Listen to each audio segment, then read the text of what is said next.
ChatGPT is an advanced AI technology that serves various purposes.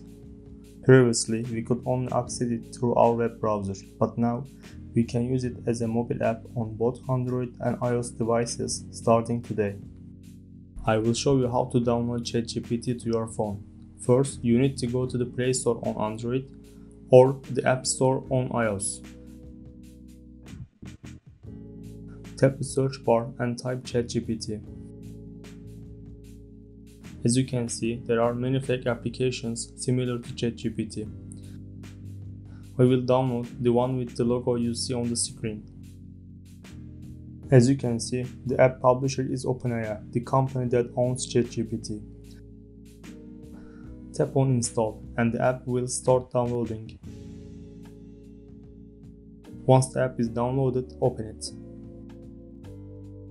As you can see, we need to sign up to use the application. We can quickly sign up with our Google or Apple account, or we can sign up with our email address.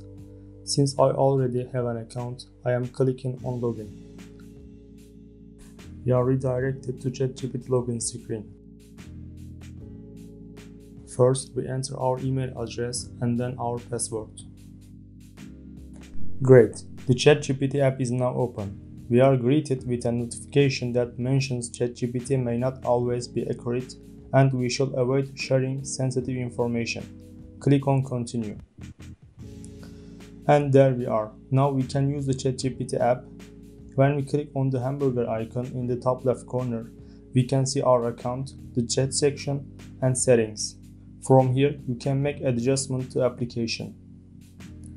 Let's test it out. What we can write here. Let's type how to make pizza and see if the application works properly. As you can see, it worked without any hesitation, and I don't see issues with the results. What are your thoughts on the ChatGPT app? Feel free to write your comments below.